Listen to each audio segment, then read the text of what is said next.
Oh my, it's Kellee White. Hey, it's James and Kellee. What are you up to? Thinking about changing the world. Me too. We should do a show together. What would it be about? Let me show you.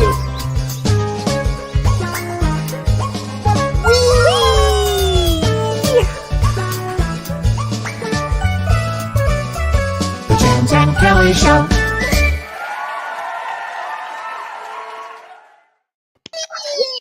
Kellee!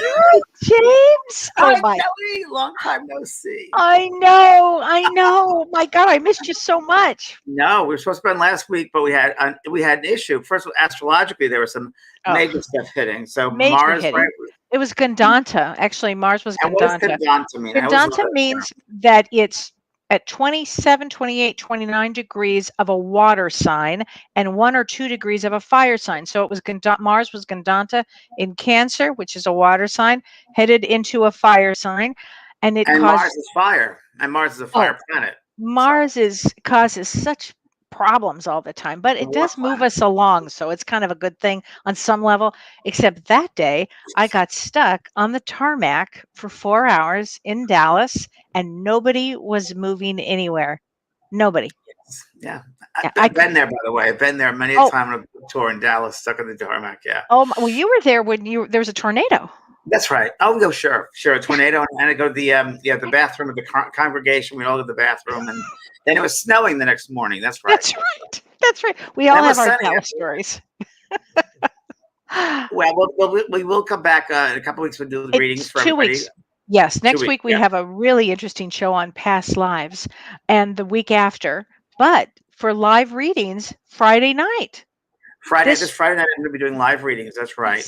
Yes, I'm doing a whole night of readings. And if you'd like to go and buy tickets for this event, it's on my website, vanprog.com. Right there is a banner for you. And I don't think a lot of people have signed up. So go on and grab a ticket. Sign up, everybody. It's going to be a great night. You're going to love it. It's a really great night, especially if you have never seen it before. I find it sometimes easier on Zoom to read people than in person, for sure. I don't know. It's something very about it that you just space out and connect right with the spirit. Yeah. So please join me. And Kellee, we should get right to our guest tonight. Oh, please. A very special guest that I met. We had his wife on the show a month. Kelly Russell was on the show about a month and a half ago, right? Yes. And this is her husband, Kevin. And I met Kevin, and Kelly and I, we went to a party. And Kevin is we call him an energetic alchemist, healer. And he's a very interesting young man. I'm going to read his background here. He wrote a book this book is My Guy on the Ninth Floor, which is an amazing book, an incredible read. You'll find it really just a lot of information here. And I said to Kevin, you have 2 books in one or 3 books. There's so much information packed in here. And I'm going to read you his background. He started as a designer. Kevin, a designer and first-time author, Kevin Russell. He helps people optimize their lives from their energetic foundation. After a profound encounter connected to his higher self, he realized that coupling the skills he had honed in his design career with what he had learned on his own journey of self-discovery, he had the keys to guide others at lightning-fast speed through a step-by-step process to experience the self-awareness, self-expansion, and healing that is so deeply needed today for each of us individuals and collectively as our planet. And I experienced Kevin's healing when I went to an event with him and Kellee, where I had trouble with my Achilles heel. And I'm sitting there, and Kevin said, "Can I work on you?" I said, "Sure." And I just looked over, and Kevin was in some space and doing he was doing muscle testing or something with his fingers. He'll explain what. And I felt this pulsation in my foot. And it was very strange. And it was within 5 minutes. And he mentioned what was going on there. And then I was able to go dancing for 2.5 hours with Kevin and Kellee after that. I felt no pain after that. That's amazing. This is from Kevin, yeah. I'm going to read you a poem. This is his book here again, My Guy on the Ninth Floor, Higher Self. I'll explain that. But I'm going to read the poem that Kevin wrote when he was 18. It's called Today. I woke up late today and rushed to eat breakfast in the car. I drove too fast again today, praying to get the last parking lot. School dragged on again today. Same classes, same people, same mindless curriculum, same teenage bullshit. I got home early from school today and bummed a ride to the beach, but the beach was closed today. Someone decided to park their boat neatly on the raft, and it hemorrhaged oil and gas, leaching its toxicity into the world. My mom was gone again today when I finally got back home. I took a shower for a long time today, letting the warm building blocks of life cascade off my body and tumble down the drain. Standing naked in my darkened room, dripping wet from a sadness I couldn't explain, I put the cold barrel of a gun in my mouth today, but I didn't pull the trigger. Not yet. Not today. That's Kevin. So please help us introduce Kevin Russell. With that, hi, Kevin. Hi, Kevin. Hey, everybody. Welcome. Welcome. And that's a poem you wrote when you were 18 years of age. Mm-hmm. Explain that a little bit, would you Yeah. please? That's pretty amazing. Yeah.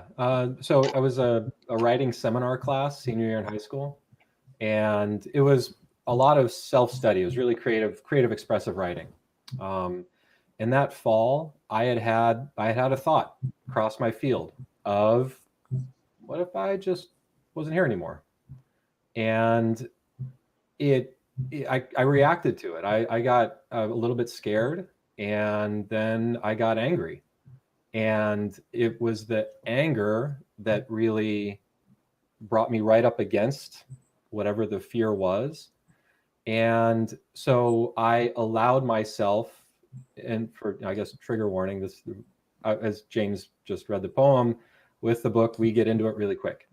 So in my mind visualization, instead of running away from the fearful thought or the scary idea, I basically held myself to task. And in my head, I was kind of saying, all right, tough guy, you're the one having these thoughts. Let's take it through. Let's go all the way. And so in my mind, I did. I let myself visualize what it would be like to take that action. And it was really, in retrospect, my first experience in post-death consciousness, where I allowed myself to go through a death experience, visualization, and I just felt kind of peaceful presence and not much on the other side. So there was nothing as charged on the other side of the experience once I went through it in my mind, except for when I started visualizing what my friends and my family and my sister would be going through were I to take that action. Mm-hmm. And I think Keanu Reeves he answered the question, what happens to us when we die? I think it was on Stephen Colbert or some late night show. And his answer was beautiful and brilliant. And it was something to the effect of, I know that those who remain will miss us. Because once we stop this experience, then we start another experience. That, you know, every new beginning is some other beginning's end. I love that line. Mm-hmm. And so really the poem was an encapsulation of that experience I had. And really was a little bit feeling that way at the time, where it's like, well, I didn't do it today, but what's going to be different tomorrow to change anything? The only thing that can be different is us. We are the ones that have to change in order to change that expression, or to change that. But to have that insight at 18 years of age and to write like that at 18 is pretty astounding. Can we go back to the beginning? So you started. You're originally from Chicago, right? You just said. And California, raised a little bit in San Diego. Okay. I was born up in the Bay Area for like a month or two, moved down here. A lot of traveling for my dad's job. San Diego early on. Elementary school is really Chicago, which was great. Okay. We had cousins back there. And I always tell everyone, if you've seen the movie Dennis the Menace, because we were in a western suburb, that's kind of how it felt. Like, you know, nobody's locking doors, riding bikes all the way to the candy shop, all these things. Moved back out to San Diego in 7th grade, and then I've been here ever since. And you wanted to be a designer. What kind of designer did you want to be? Yeah, I went to school for graphic design. I had I put it in the book about finding. So one of the things that we can do is match our interest with our talent. Talent is innate. That is something that we have. That comes through with us, and a lot of times we get that talent flame diminished because of others' input or others' ideas. Parents, friends, oh, you shouldn't do that. How are you ever going to make a living doing that? Well, you need to go into the family business, or we're career this, that, or the other. So you need to be career this, that, or the other. So identifying that talent and recognizing it, and then finding something you're interested in and going for it. So I always felt like I had the talent for problem solving, for breaking, things down and understanding them more simply. And then my interest was design from a very young age. And I wanted to be a graphic designer. That's what I went to school for. And as you know, from the late 1990s to now, basically, as design has evolved and really gotten much more screen oriented, I had an agency for a while, a little boutique design agency, and we specialized in interactive design or interface design. So anything with a human computer layer of interaction, where there is a complex set of business ideas, business requirements, or product specifications that need to be usable, easy, and user-friendly. And then we would translate those specs into a functional digital product. So website, software, application, phone app, web app, all those types of things. And bring us to that point where you got to the point of working with energy, I guess I should say, that your initial experiences, if you will, and share with everybody. I was talking with my wife Kelly about that this week. It was starts and stops and interest in different points. So I started doing breath work when I was in high school, middle school, high school, because I was surfing and I wanted to really have good lung capacity for being able to surf, big waves. And so that was inadvertently my introduction to breath work. I was engaging my sister. I was saying, hey, just come out into the pool real quick and stand on my back. I need to be submerged. I don't want to move. I want to see how long I can hold my breath for. So breathwork started early. Kelly and I started being introduced to yoga in the early 2000s, 2003, 2004. Meditation, breathwork. Really started to get into mindfulness. I read a ton of books, a lot of energy-based books. Joe Dispenza, Louise Hay. Kelly's really the resource, and so she'd be able to list them all off in short order. And then so we were doing our own thing, just kind of yoga's fun, yoga's good. It was still very external. I wanted to do yoga so I could maintain my level of surfing that I wanted, because I wanted to be strong, I wanted to be flexible, and I wanted to be balanced. And started not too much diving into energy until after our daughter was born. She started to experience expressions of dis-ease, which is a word I use a lot. And the symptom of that was blemishes on her skin and then picking. So she had basically an anxious habit. At least in my mind, I was like, well, something's wrong with our daughter. We need to help her. It turns out, we find out it's actually something going on between Kelly and I that she's picking up on, and that is making her anxious. Wow. And so we had really were for aware as we assumed we were, there was a vast ocean that we had not even dipped our toe into, let alone knew was there.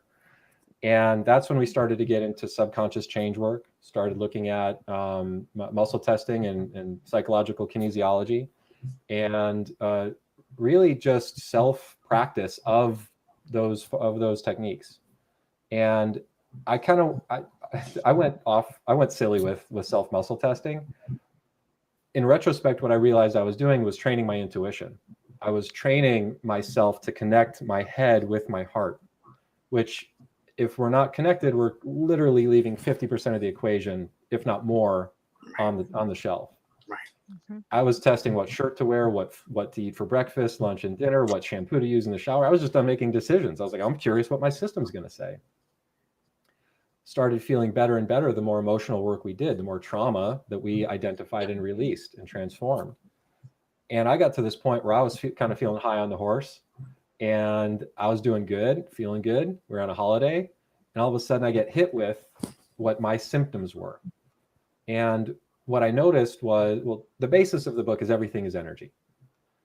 From that standpoint, if we look at it through physics and Newton's law, energy can't be created or destroyed, but it can and does change form.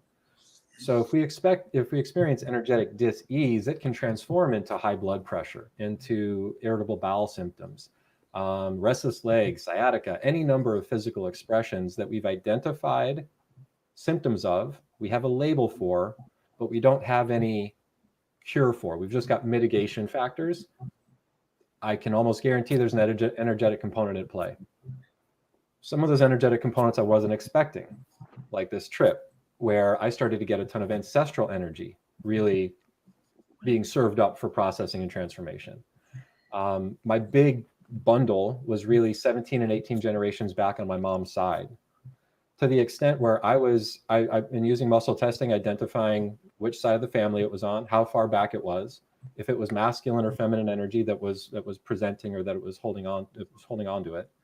And as soon as I tapped into that, I literally, it felt like I got dropped into Western Ireland in the 15 or 1600s, and like smelling the like wet stone of a hut or a jail, the soot of the fireplace, the low hanging, earth ceiling. I was really dropped into that experience. So that was really the start of it, is like not judging, not really thinking, just being open to what was there and curious. And the more curious I was, the more my spectrum and my awareness expanded, and it continues to this day. It's a continual, expansion. What happened on November 19th? Or November 21st, 2019? Yeah. You talk about that particular experience. Yeah. So that was, again, it was the end of one beginning and the beginning of another. It was to this point my enlightenment experience. Been doing a lot of diligent work. As I mentioned, this started in 2016 or so. So 2015, 2016. So Kellee and I have been, doing our thing for 3 or 4 years. Kellee, obviously, as she shared with you, with you both in the audience, had been practicing professionally for a year or two with these techniques at the time, but, leveraging her background. And I was just saying yes to pretty much everything. Any energetic technique, any camp, group of thought, I was saying yes to. So there's something called body talk that I tried, cranial sacral therapy, Reiki. It just, I was like, yes, I'm feeling better, and this is amazing how good I feel. I was taking a full breath for the first time in 35 years. Tons of IBS, leaky gut symptoms started evaporating. Tightness in my chest, high blood pressure, pre-hypertension started to disappear. And only when these symptoms would come back, that's what I mentioned when I was feeling my dis-ease, was I recognizing, okay, something's off. Because I don't feel this way all the time anymore. Now that I do, what's going on? So that's why I would inquire. And then I started absorbing energy from other people. And at this point, I was wide open. I really didn't have any way, understanding of how to regulate. So we'd be out to dinner, and I'd feel something hit me, and I'd be muscle testing down to the side. I'm like, okay, it's that guy in the corner with the family. That's Wow. So I excused myself to go to the bathroom. Like, all right, let me handle this for a second, and doing the best I could with the tools I had at the time. And I got recommended it's called a biofield harmonics session, biofield harmonics healing session, from a practitioner in Carlsbad, California, North County, San Diego. All I knew at the time was there was something just beyond my perception that I couldn't quite put my finger on, but I knew was right there. And at the time, and I still describe it as almost like a toddler in a dark room, feeling your way around, like, kind of walking hand over hand, like, okay, I feel the chair, I feel the crib, I feel the dresser, and there's more. I know there's more. I just don't know what it is. So go to the session with this practitioner. It was a no touch, no talk session. We had a bit of an intake, if you will, for about a half hour, maybe 45 minutes. Just, well, why are you here? What can I do for you? Got on a massage table, so it was just on my back with sheets and a blackout mask on. And I felt the practitioner was a woman. I felt her walking around the table and not much else. It was peaceful. It was calm, but I didn't, I was like, okay, this is nice. And then I started getting very familiar scenes playing in my mind's eye. The first was, let's see, what was the first one? Oh, it was like like Washington or Oregon, like the deciduous rainforest, kind of those real tall trees, the ferns, nice, cool, the sun filtering through the trees. I love the Pacific Northwest. So I was basically being shown things that were familiar and comfortable and enjoyable to me. The second one was a low flying, almost drone shot flying over the surf. I've surfed my whole life. So that was like, yeah, okay, I love that. Then it was basically dove me underwater, and just the feeling of being submerged, which I've always felt very, very at home in the water. And then there was one memory that I think is a stronger one, because I've seen it on a home movie, of me playing soccer out front of our house in Rancho Penasquitos back in the early 80s with a friend. I might have been 4 or 5 years old. and then I was like, oh, this is enjoyable, kind of like, my metaphysical popcorn, just, enjoying the show type of thing. And then that fades out, fade to black. And then I basically get hit with a supernova inside my head. It was so bright that I was squinting my eyes behind this blackout mask. And in short order, then it was wave after wave of what I describe as pure uncut love just coursing through my body, to the extent where I was cry laughing, because it was too much energy for me. And it was almost just like a ridiculous, like, oh my gosh, this is crazy. What's going on? Okay, this is all right, just going with it. And then it started to settle, almost like dropping a rock in a pond where the ripples go out, and then they get less and less as everything kind of comes back to stasis. And then the really weird thing happened. The voice in my head changed. And I didn't realize this until after the fact, but not everybody has a voice in the head. But a lot of times if we're reading a book or, we're thinking, we hear it in our voice. So it was me, but it was like just a fraction of a degree from what I've known, almost like it was a long lost twin that you never knew was there, but you always felt was there. And what I heard in my own voice in my own head was, oh my gosh, I'm so glad you made it. We're going to have so much fun together. Wow. Yeah. So I was like, that's something new. That hasn't happened to me before. Okay. I'm again, open and curious. So the functional part of the session winds down. The practitioner, I sit up, she gives me some water, and she doesn't know what I've experienced, and I don't know what information she's gotten. And so we have basically a debrief afterwards. So she says, okay, so what happened was you basically just connected to your higher self. You're here to create a new human design, knowing full well that human design theory already exists. And I was like, immediately I knew this was going to be something different. And the second thing I knew was this was going to be a book. It just was a knowing. It just came to me. And then I had a knowing that there's actually going to be 2 additional books after this one, and they're going to be a paired grouping, basically, not a trilogy, but they're going to be working together. So then she starts speaking my design language, and this is an energy practitioner. She's been wide open since she was very young. Spirits, energy guides have been communicating with her. She did very well in real estate. Now she's doing her energy facilitation full time.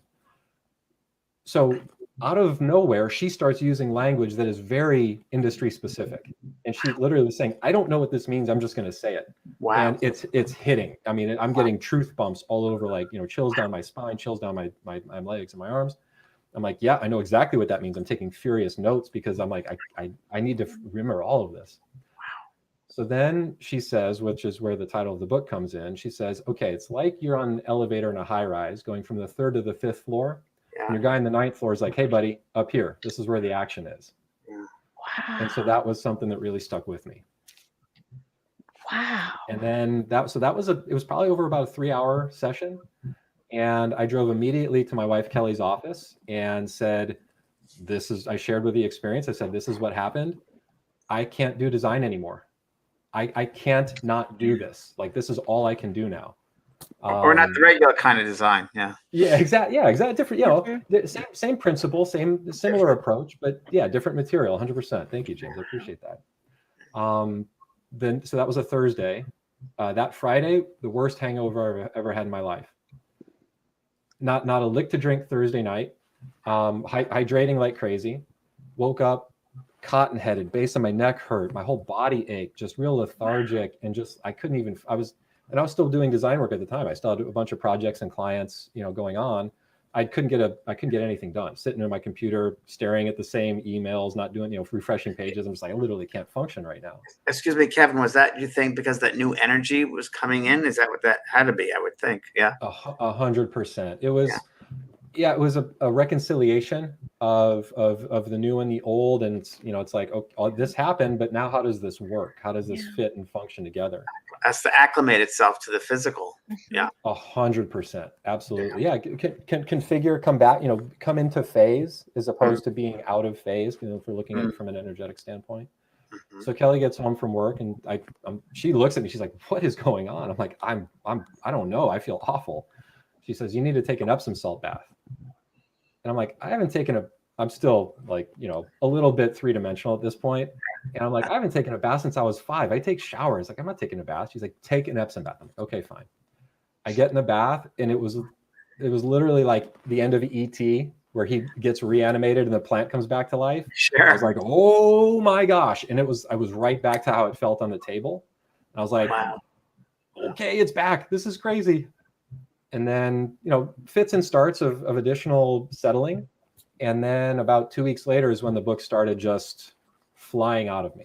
Like Downloading it. Yeah. Exactly. Downloading. Yeah. And how did you turn this into, how do you, it's just some of the things I ask you, but you work, I know you and Kellee work together, but you also work separately, don't you? Yeah. Yeah. And how does that present itself?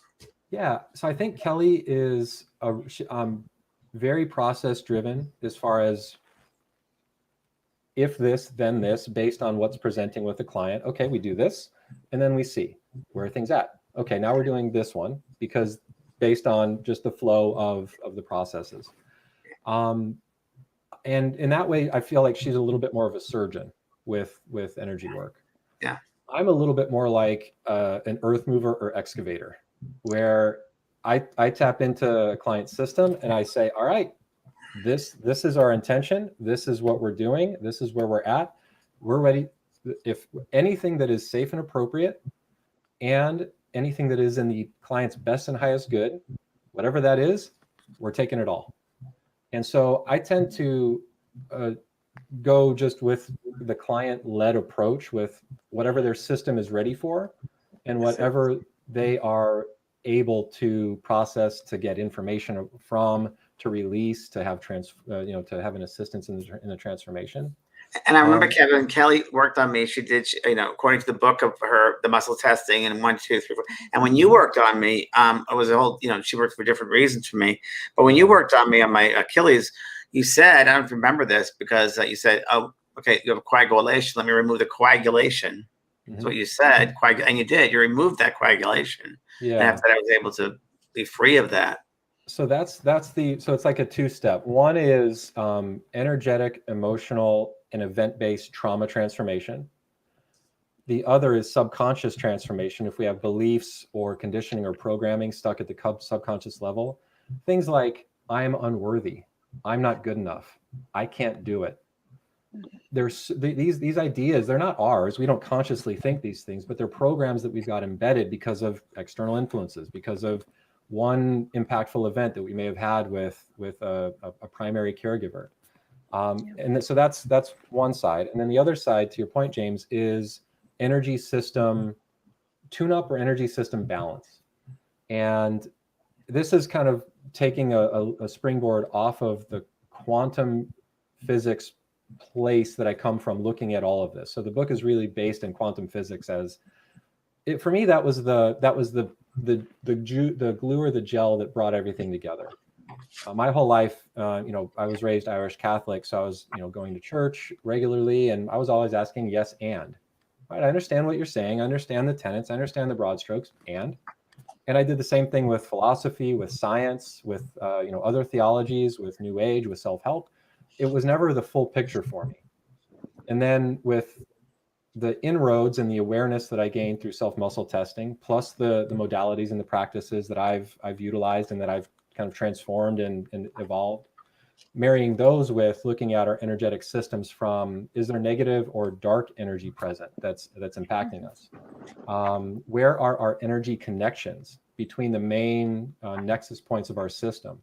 So mind, spirit, heart, body, and emotion. Where are our bodies, our energy bodies lining up? From an Eastern tradition, this would be called our koshas. So are our koshas energetically optimized to 100% function? Meridian systems. I look at the primary 12 chakras and making sure everything's balanced, because if we're over-energized or under-energized, it's going to be impacting ourselves. And then I look at more the ecology. So immune system, nervous system, adrenal system. If our system is in harmony with biome, bacteria, and viruses, the naturally occurring flora and fauna that we inhabit with this form.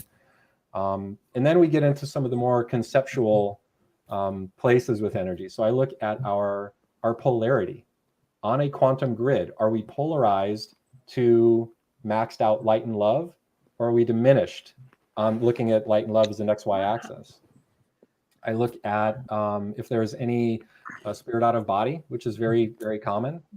If life gets too intense, a lot of times I like to think of it as parasailing. Our soul or our spirit can say, okay, this is getting a little crazy, you deal with this, and then it just lets out a little bit more line on the parasail.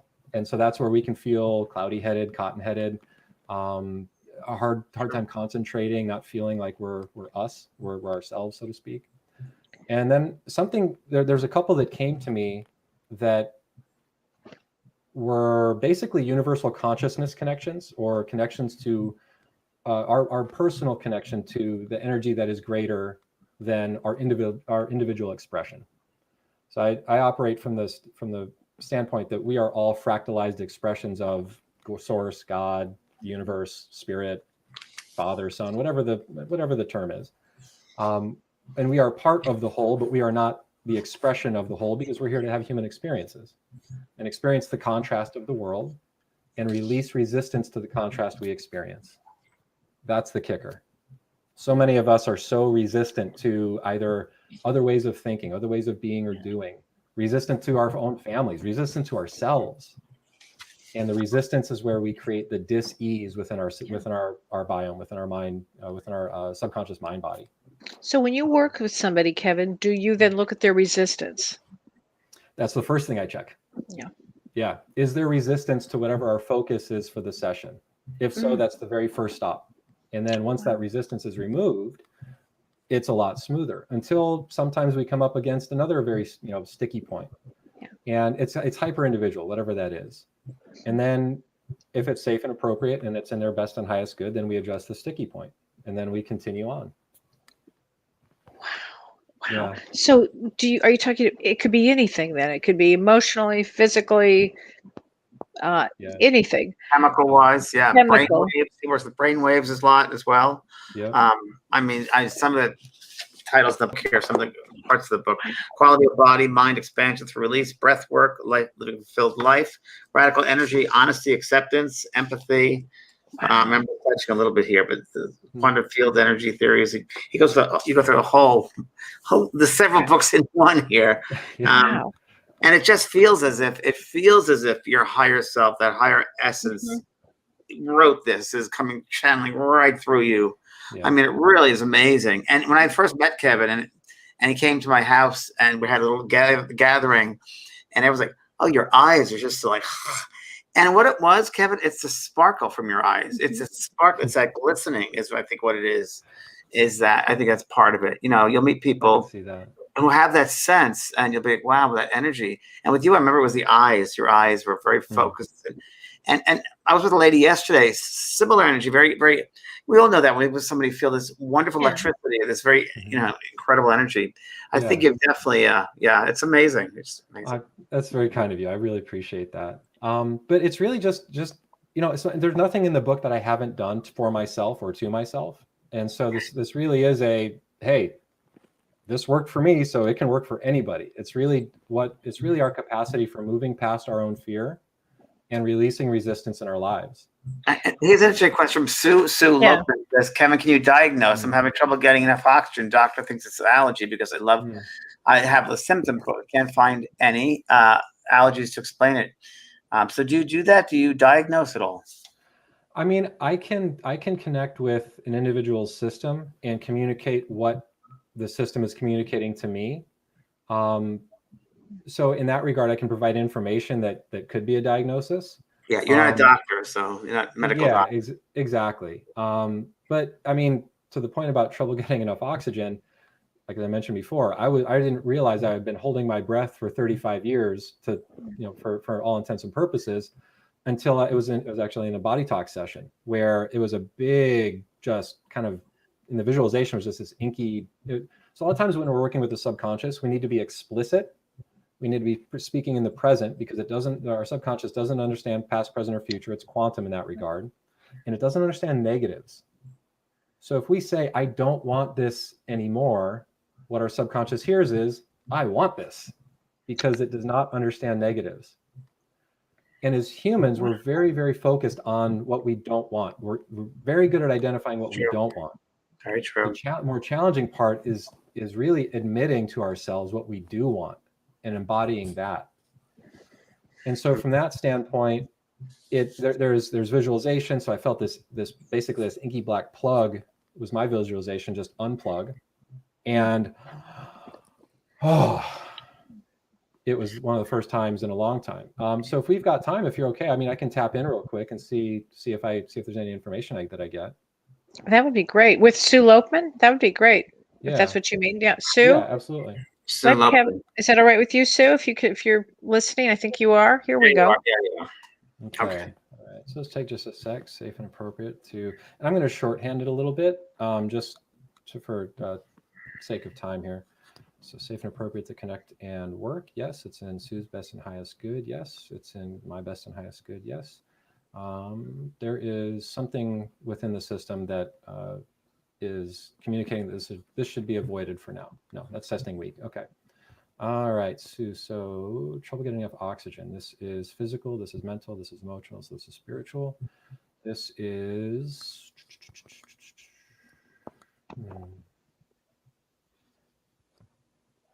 connection. No. Capacity. No. Dark energy. Traumatized energy. Something spiritual. Something that is missing. Something there is excess of. Something there's excess of. On this, oh, okay, grounding, more than that. All right, so Sue, James and Kellee, are you familiar with Sue? Is she a friend of the show? No, I know. I've actually had a session with Sue. Okay, Yeah. okay.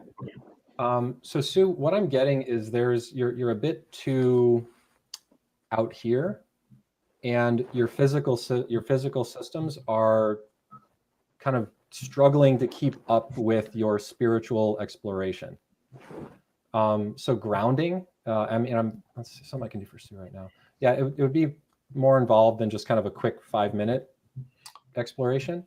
But as far as recommendations, anything you can do to ground, get back in the body, to get back in the body. Right. Walks in nature, barefoot, physically contacting nature, rebounding, bouncing, heel drops. I saw somebody mention that they checked out the YouTube channel. We've got 2 really good videos for how to disrupt a negative energy pattern, and then for how to utilize a whole brain or a hookup posture to really optimize our lives from a daily awareness practice. So check out those videos, especially the disrupt the negative energy patterns. Epsom baths, as we've been talking about, wonderful way to ground. I love those. Making sure you're hydrated as well. Dehydration can cause all kinds of issues because we're an electromagnetic system. And so it's basically like, I mean, expecting a battery to operate at 20% capacity. So hydration would be another big one, something more for Sue right now. Yeah, daily practices, daily grounding practices for 2, 1, 3 times, more than that, 2 times, more than that. So yeah, like an additional, whatever you're doing right now, an additional 2 times per week of focused and with intention, grounding and connecting. So when walking with nature, you can almost do a walking meditation, very, very slow steps. We're in no hurry. We're not in a rush to get anywhere. Feeling the heel, the foot, the arch connect with the ground. And then the next step. Start with your eyes down. Watch what happens to the ground as your foot makes contact. If it's grass, if it's dirt, if it's sand. And then as you're walking, slowly, gradually, bring your eyes up as you're going. Every, 15, 20 steps. And you're taking in each layer of view as you're going up, and then you go back down. That's at least what I'm getting right now. There's trauma, energy, ancestral. This is all, yeah. Right. This is nothing past life. No, this is just all you, and you're basically what I'm getting is kind of your body's calling you back home. Your body's like, Like, yeah, I love what you're doing, but I want to come. Like, bring me along. Yeah. Gotta Actually be makes a lot of sense, Kevin, what you Okay. just said with her. I have a question for you. Renee Hounsel asks, are you working with tapping into our higher self as well as our aspect here? Yeah, so thank you so much, Renee, for that question. At the beginning of every session, part of the intention that we set is that one, the client system is leading the effort. I'm not in charge. I'm just helping with what comes.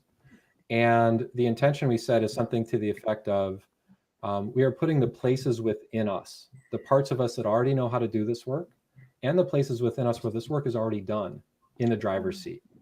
Higher self, inner God, universal concierge, whatever the label is, that is the energy that we're putting in the driver's seat on both sides. So 100%.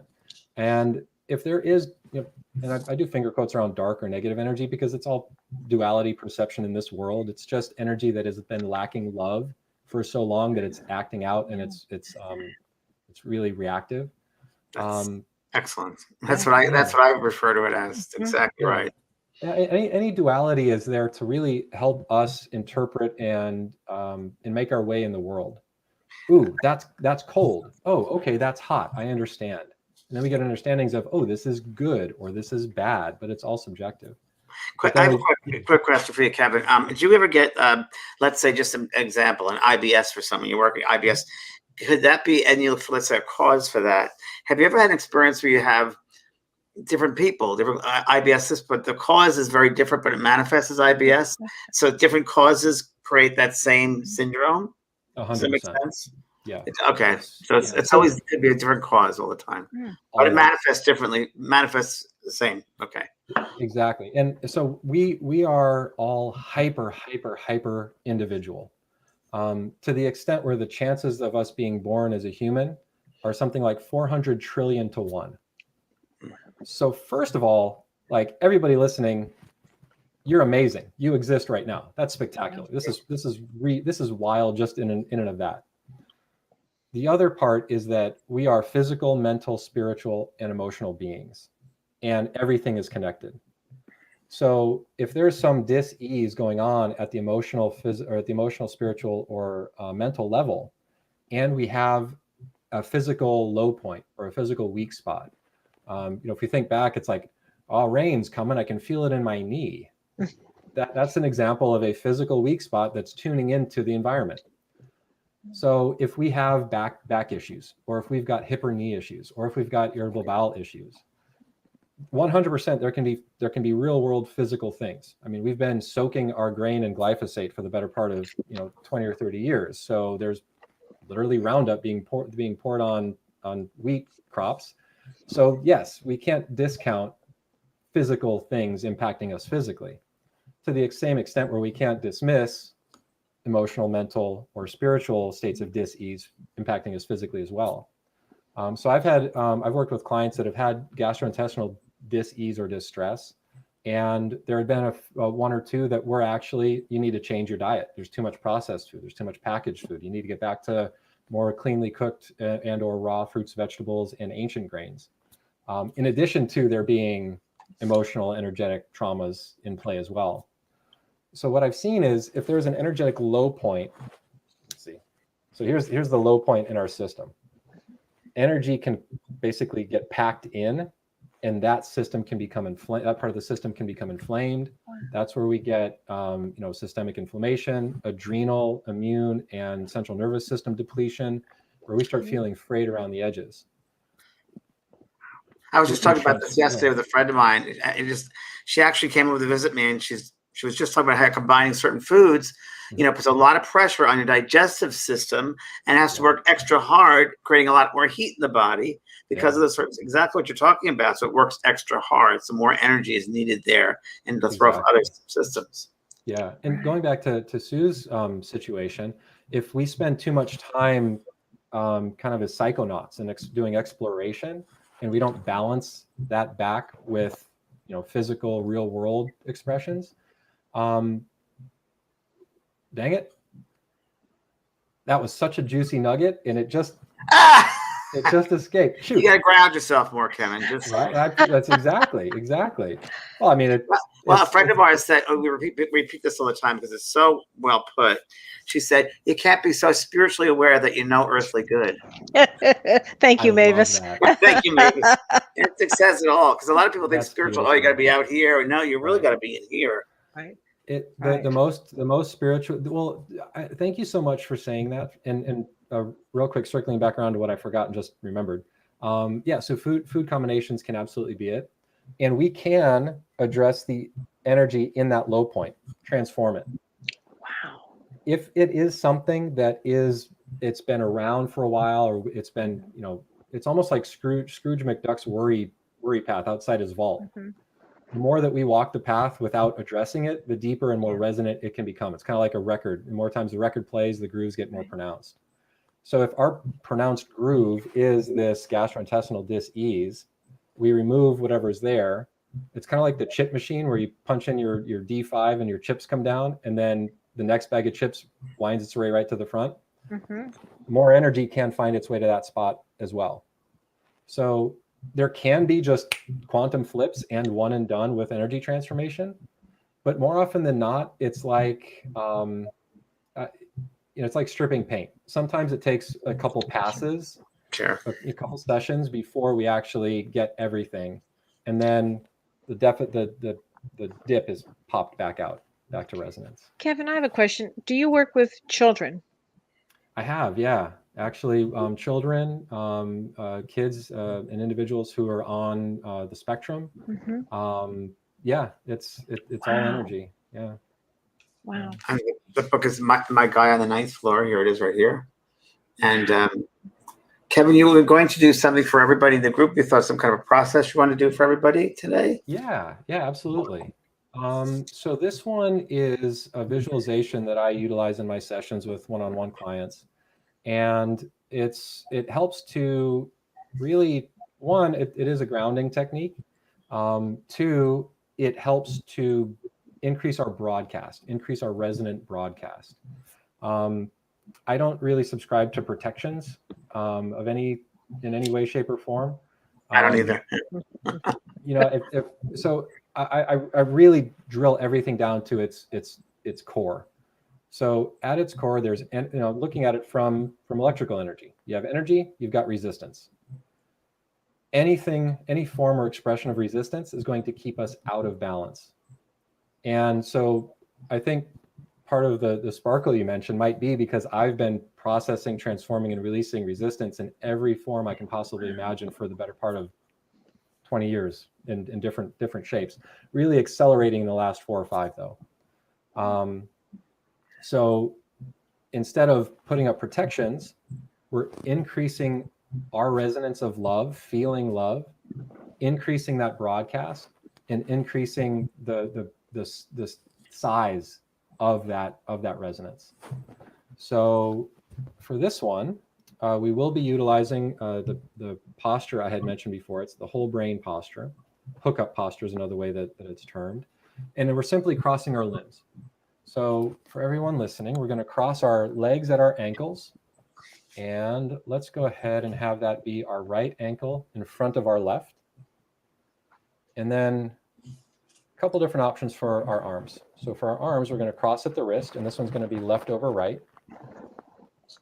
And if anyone has wrist issues or arthritis or anything, you can simply just rest this crossing of the arms in your lap, or you can turn the thumbs down, interlace the fingers, and then this clasp, you can just rest in your lap, or if it's comfortable, fold up and under, or under and up, I should say, until your pinkies are resting against your chest.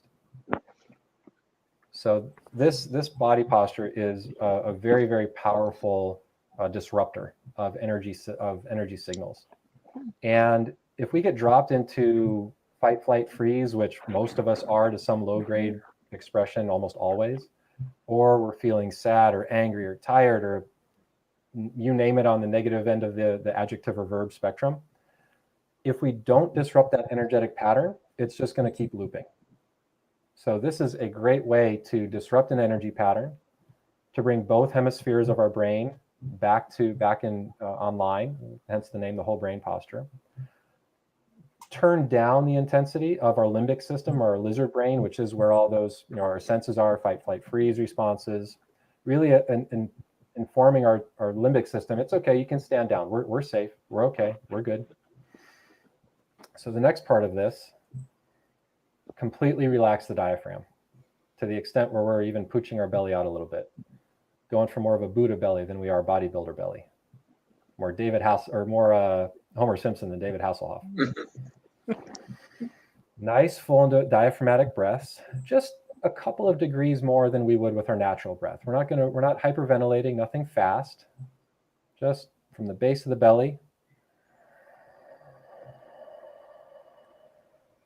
to the top of the lungs, and then almost just like letting air out of a balloon, top of the lungs to the base of the belly. So just a little bit extended on the natural breath.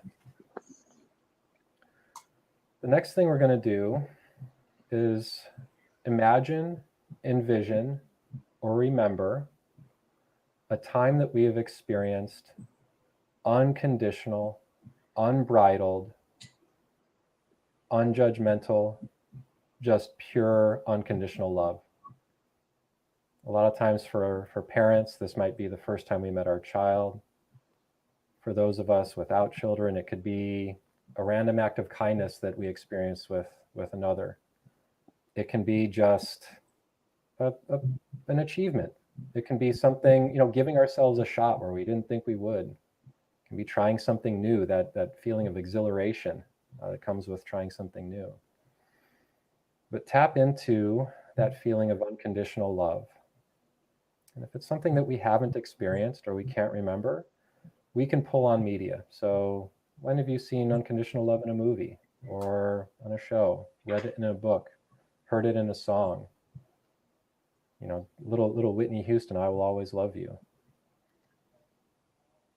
Give yourself a minute or two, and we're going to, almost like building a fire, start to create that feeling in the middle of our chest, right in our heart center.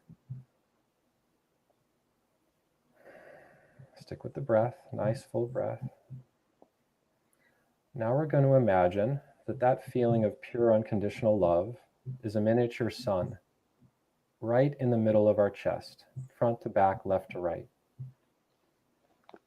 We're going to grow this sun with our love resonance until we are encapsulated within it.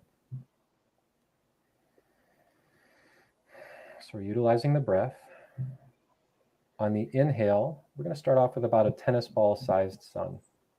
And this is just pure love. So reds, oranges, some white light, white heat, white light in there, some deep pearlescent, deep ruby reds, the entire warm side of the spectrum.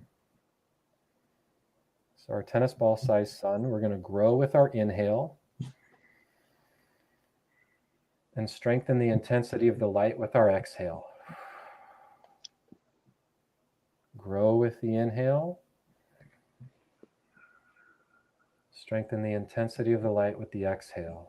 So maybe we're up to around a basketball-sized sun now, starting to poke at the edges of our physical form. Continue breathing. In, growing that sun. Out, intensifying the light until it expands beyond your physical form. All the way until you're inside of this brilliant, glowing sphere of energetic love that we're interpreting as a sun. About 12 feet in every direction, complete encapsulation within this within the diameter of this sphere, into the earth, out to the sides as far as our arms can reach, up into the sky.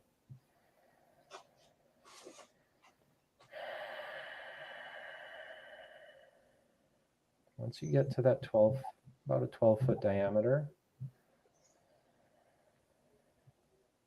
we're going to let that feeling that we started with settle back at our core. We're charging this love sun that we're now within from that energetic space within us. and we're broadcasting it out 12 feet in every direction. Any negative thoughts, any fears, any judgments against self or others, recognize that those are not you. Those are your system speaking and trying to keep you safe. The big differentiation that we make in the book is the difference between our thoughts, our emotions, and our reactions, and us. The usness is the energy that experiences those things. Those things are not us. And about 80% of our daily thoughts will be negative. So the opportunity is to remember this feeling of our resonant love broadcast. And anytime we get knocked off of our balance, knocked off of our center, continue with the breath. That's another big factor. Breath and change are the only two constants in life. And our breath is truly the only real thing that follows us through our entire lives. Our stomach lining and the acidic environment of our stomach transforms and regenerates every 3 days or so, about every 72 hours. Our bones completely regenerate about every 17 years. So if you're older than 17 years old, you're literally not the same person that you were before. You're living in an entirely new system that has the same programs, has the same patterns, has the same conditioning. But the newness of our physical form is the opportunity. If our systems can change as readily as they do, what's stopping us? So just continue with this breath pattern and with this visualization until you feel settled. You might feel some emotional release. If something comes your way that is emotional, ride that wave. Do not tamp it down. Do not push it away. That's the pressure release valve on your pressure cooker that's saying, hey, I'm ready to go too. Let me go.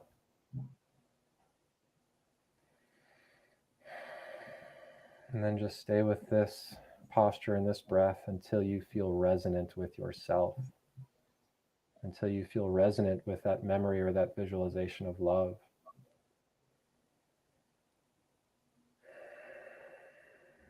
Notice if the mind gets a little quieter. If we're really into some exploration in our grounding practice that we're currently in, you can ask higher self, inner knowing, what is the thing for me to know, see, hear, or understand right now? And then just wait. See what information comes to you. See what insight finds its way to you. Then once you feel this balance, once you feel this return to presence, that's going to be your signifier that your process is complete. Then you can release.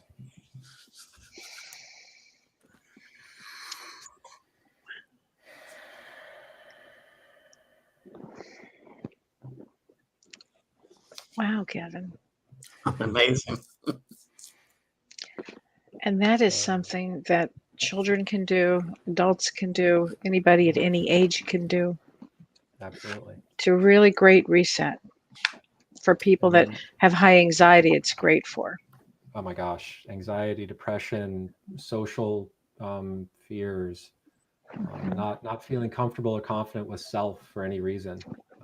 It really is an exercise in bringing us back into ourselves, which is where the information is. That's where the information and the wholeness, the healed us is already there. It's already within us.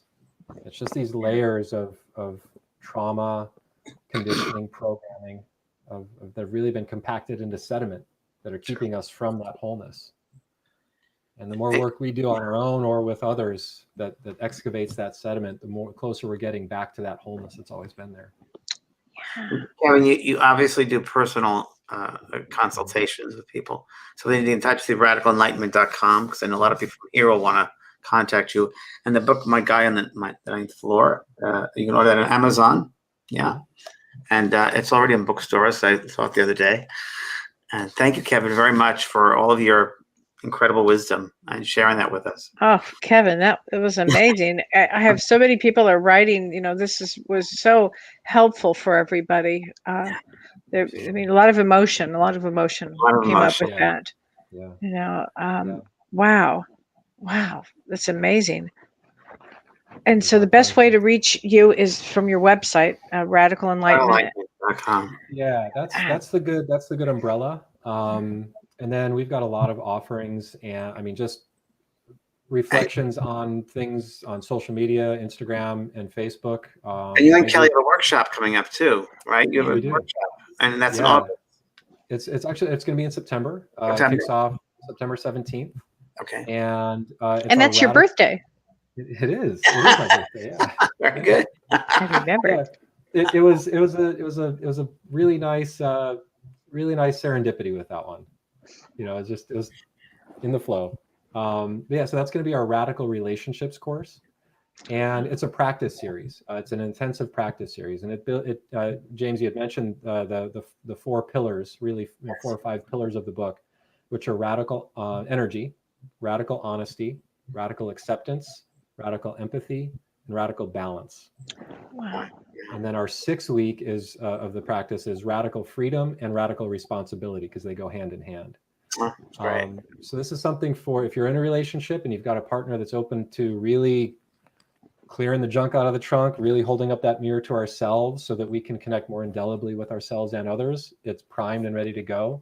It is, for all intents and purposes, 2-for-1 pricing. And so if you have an additional person that you'd like to attend with, partner, lover, mother, child, friend, best friend, brother from another mother, sister from another mister, whatever it is.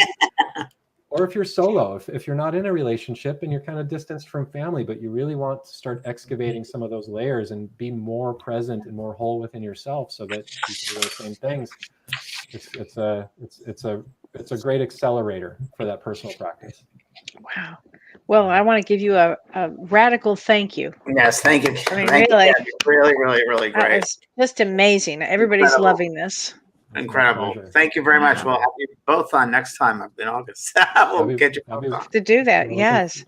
And then don't forget, James has got an Evening of Spirit this Friday. Everybody sign up for that. You're going to love it. Yes. And we'll be back next Monday with Past Lives. Past Lives. Very good. Thank you. Thank you much, Kevin. Bye, Kellee. Bye. You've been listening to Both Sides Now and Beyond, featuring spiritual medium and master teacher James Van Praagh and spiritual medium and psychotherapist Kellee White. The James and Kellee Show.